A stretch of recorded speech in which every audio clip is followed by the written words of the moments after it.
Foodie Chin Chin, and I'm back. It's been a while since my last post, and we went on a fantastic holiday in Sydney and Adelaide, and we had lots of amazing good food while during our trip. But it's always good to be back home and be back in our own kitchen and making our own home cooking. So today I'm gonna make a dish that is really popular among the Teochew and the Hokkien, and it's called Ngor Hiang or Ngor Hiang in Teochew. So basically it's actually a minced pork roll wrapped in beancurd skin. As you can see, I do have an extensive amount of ingredient here that I've prepped earlier. So just let's go through the ingredients review. First importantly, definitely have the beancurd skin. So it comes in packaging like that, so you would have seen different types of beancurd skins in different stores. So I've got 3 different types here. They're the same thing, but just packaging differently. And you have your main ingredient definitely, which is the minced pork. Okay, there's a good blend of lean and fatty pork in there, so just have a different texture. Don't have it too lean, otherwise it's not very tasty. Then we have minced prawn. So you can use banana prawn, king prawn, whichever you're comfortable with, and then you mince them into a prawn paste, followed by chestnut. So the chestnut comes like that. If you can get them fresh, by all means. Otherwise, you can always use the one in the can. And then most importantly, you have to blend them up, into a minced texture. And carrots. So minced carrot, onions. And this is Mung, which is yam bean, and it's shredded. So you buy them in a packet, the frozen ones, or you can always buy the fresh ones, which cost a lot here.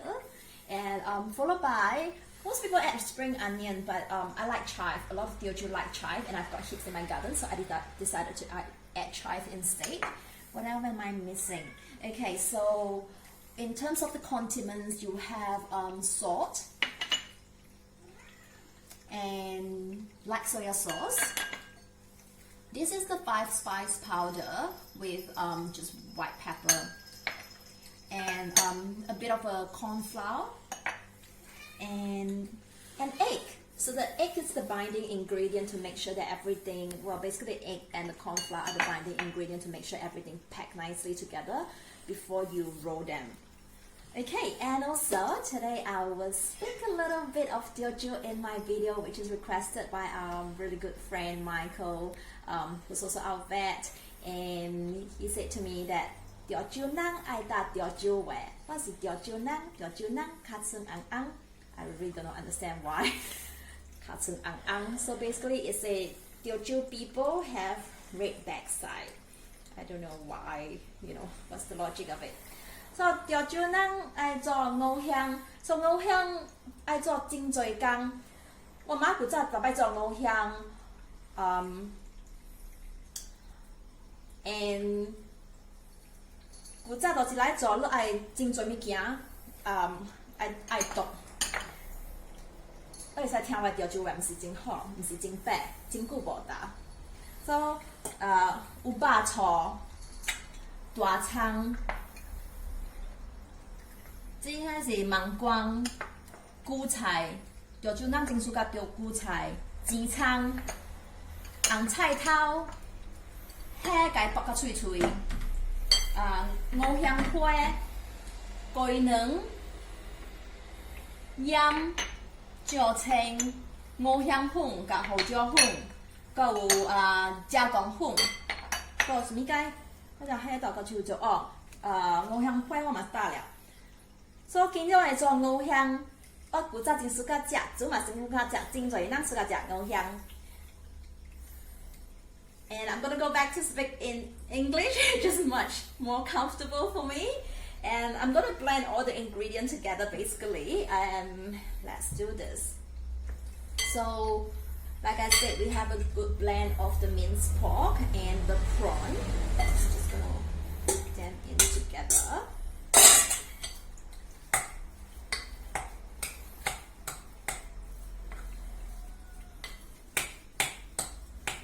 Okay. Just make sure sure it blends really well. It's probably easier if I have a really big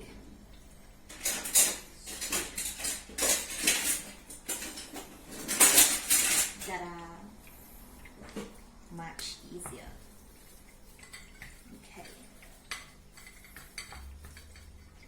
So,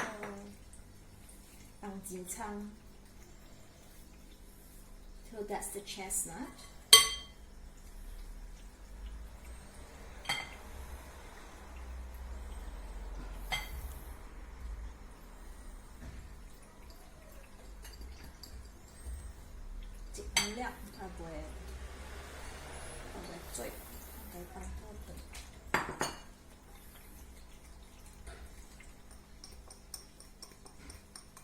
The yam bean. Make sure your onions that was blended, they tend to have a little bit of liquid in there. It's all drained off. Oh, by the way, when you buy the yam bean shredded in a frozen one, you really need to drain off the liquids. Otherwise, you get a soggy mix. Okay. This is going to be a really big bowl. And you think it's going to fit a village, but it won't because we go through this quite quickly. A lot of my friends likes to eat this. One of my good friend Angie like this. Okay, so in the end, there's a lot of washing to do as well because there's so much prep work involved. Okay, and then followed by the gucai. I probably shouldn't be using everything. Might just leave a bit of that. Okay, and what are the main ingredients? I'll just blend this up first. I'll just blend this and I'll come back to you shortly. Okay, so I have added all the ingredient that was on the table earlier, including all the condiments. And lastly, I've just added the egg. So like I said, the egg is the binding ingredient, and just have to make sure. I end up putting all the chive in there anyway because I do have a lot of meat in there, and it does take a lot of effort just to make sure they blend really well. And I think egg always give you know, any food a really good flavor as well. Like this morning when we make the cai tao gui for my breakfast, my husband added 4 eggs there because I love my eggs. Sure, my cholesterol is through the roof if I eat 4 eggs every day. 頭先我打條蕉呢，我真久無打條蕉嘅，因為不早歲迄陣教阿嬷打條蕉嘅，阿嬷無倒了就無能夠打條蕉嘅。我媽是條蕉人，不倒來我能打花果。迄暝我迄陣就打到就買到條蕉嘅。I'm not a very big fan of speaking in Teochew at home back then, because I think my mom always scolded me in Teochew and it always sounded really crude. So that kind of stopped me from speaking the language because I always associate of being getting scolded. So my dad's is the Cantonese. That's why I'm always more confident and more comfortable speaking in Cantonese. Plus I watch a lot of Hong Kong TV series and that's just, you know, till now I'm still watching them, so I kind of associate with the language a bit more. Okay, I think this is pretty much done after all this blending. Just make sure that all the parts get the egg, since I'm still kind of thinking whether I should have 2 eggs in there if there's so much, but my hubby just shake his head, so that's a no. Because given that it's a binding ingredient, we don't want to overpower it. Okay, so once this is all nicely blended, now I'm going to get my skin prepped and ready and cut them into pieces so it's easy to wrap. Okay, so I'll come back to you shortly. And just a little tip before you start all that wrapping, make sure that you take a little pinch of meat and cook it first to test that it's not too salty or not salty enough, to make sure the flavor tastes good. Because once you start wrapping, there's no turning back. So yes, that's just a little tip. Make sure whatever you wrap into, like in the dumplings, gyoza, Ngor Hiang, just make sure this important step is done before you start wrapping anything. I know my good friend Maureen tends to put a little bit into the microwave just to cook it if you don't want to use a frying pan. So that's a little trick that she does. So okay, I'm gonna just cook that a little bit. Okay, so I did a few tests trying to make sure that, you know, the wrapping goes well. First of all, the skin is not going to be perfect, so you might get different sizes. Just cut accordingly and work around with it. So, and based on the skin, you just adjust the amount of meat you're going to put in. So this, I've done a few pyra, so this is the size I'm trying to achieve. But if it's my mother-in-law always make it really huge and gigantic, and all you need is one roll and it's just gonna fill you up. But I like them bite-sized. Everything I eat, I like them a bit smaller, bite-sized. And okay, so I'm doing it as I'm talking, so I'm just gonna tell you how I do it. So the skin, it needs to be dabbed with a bit of a wet cloth to make sure that it's moist, because when you bought it from the shop, my cat is trying to get involved in the video. So when you bought it from the shop, it's dry, and if you keep it for too long, it tends to be really, it dries up and start to crease and you can't use it anymore. So make sure you buy them fresh and not dry, not really fresh. Make sure you dab them in water and put like maybe 2 tablespoons, I would say, amount in there. So I'm going to show you how I wrap it. So you're going to push the meat right to this end of it, roll over. Okay, make sure you get a full wrap. Or you also have to prep this ingredient, which is just actually flour and water. So this is the one to seal up your roll. Okay, so fold one side, fold the other side, keep rolling, and then when you get to that back part, put a bit of a substance, the binding thing, like a sealant to seal it up, and voila, you get one of this. So this is the number 6, and I'll continue making and see. This piece is slightly smaller, so you probably wouldn't put too much meat in there, but let me see which side I should use, maybe towards this side. And I'm just going to show you one more time. And this is not even dinner, this is supposed to be snack. It's probably too much. I haven't even prepped dinner yet. Okay, mince a little bit more. Okay, actually I think you can take a little bit more.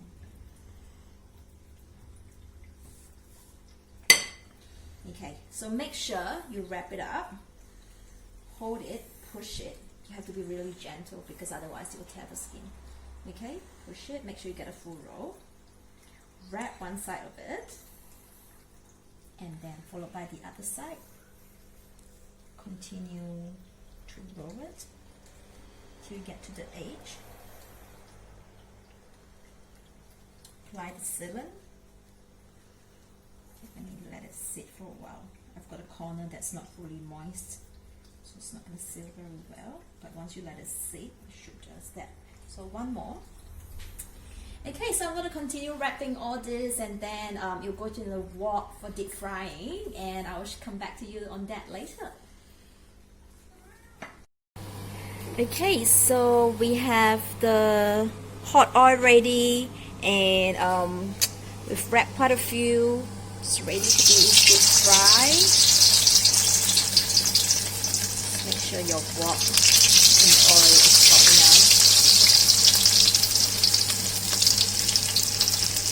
Yum yum. I can't wait to taste them.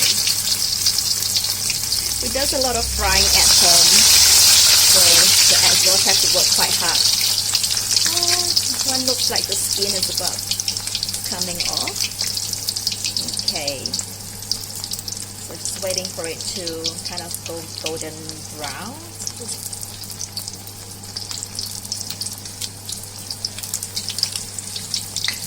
No, I don't want chowda. Turn.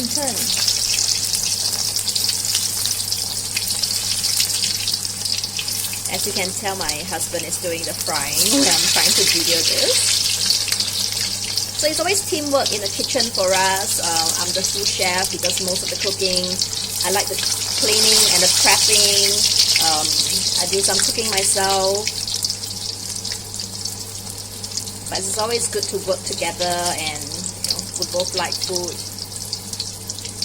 And I eat more than him. So we're in the kitchen a lot. Okay, looks like it's quite ready. It's important to put enough oil in the wok as well, and don't be stingy or nyao about it, because otherwise you just burn the bottom of your Ngor Hiang. Okay, we'll come back shortly. I'm just going to get the plate ready for it to be dished up. So we're ready. It's all been deep fried, and I try to make them as they're not really bite size, but maybe finish one in 3 bites. So I'm gonna cut this up and show you how it looks in there.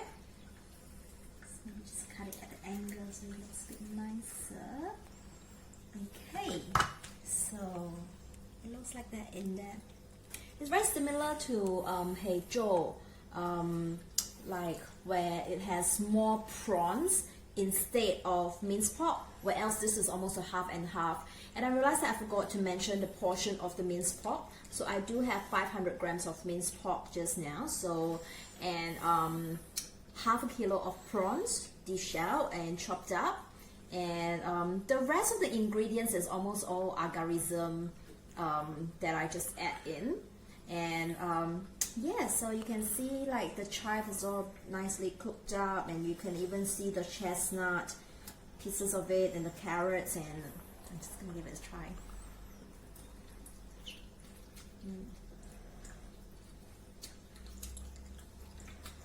And I forgot to mention that the skin, the beancurd skin, is usually quite salty when you buy them because they're preserved. So just make sure that you don't add too much salt in it. And when you give it a you wipe it with a damp cloth, you kind of wipe off a bit of the salt as well. And like I said, you have to taste it, cook the meat before, and taste and make sure that it's not too salty.